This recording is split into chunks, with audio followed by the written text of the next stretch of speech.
నమస్కారం, మీ పేరు? పెదనాయన అప్పలనరసింహుడు అండి. ఏ ఊరు? మాది బుడుమూరు గ్రామం అండి, లావేరు మండలం, ఏ కాన్స్టిట్యున్సీ? హెచ్ఆర్ నియోజకవర్గం. 2024 సంవత్సరంలో ఆంధ్రప్రదేశ్లో ఏ పార్టీ వస్తే బాగుంటుంది? జగన్మోహన్ రెడ్డి ప్రభుత్వం వస్తే బాగుంటుంది సార్. ఎందుకు జగన్మోహన్ రెడ్డి ప్రభుత్వం? పేద ప్రజలకి మేలు జరుగుతుంది సార్. మాలాంటి రైతులకు మరీ మేలు జరుగుతుంది. మాలాంటి రైతులకి సంక్షేమ ఫలాలు అందుతున్నాయి. అలాగే రైతు భరోసా కూడా పడుతుంది సార్. తర్వాత మాకు ధాన్యం అమ్మగానే వెంటనే కూడా 15 రోజుల లోపు కూడా అమౌంట్ పడుతుంది సార్.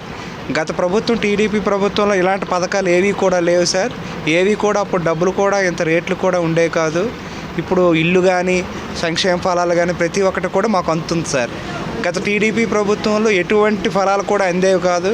కనీసం నీరు కూడా వచ్చేది కాదు సార్ గ్రామంలోకి. అలాంటి ప్రభుత్వం మళ్ళీ ఇప్పుడు మనకి వైఎస్ఆర్ ప్రభుత్వం రావాలని మేము కోరుకుంటున్నాం సార్. ఫైనల్గా మీ ఓటు ఎవరికి? మా ఓటు జగన్మోహన్ రెడ్డి గారికి సార్.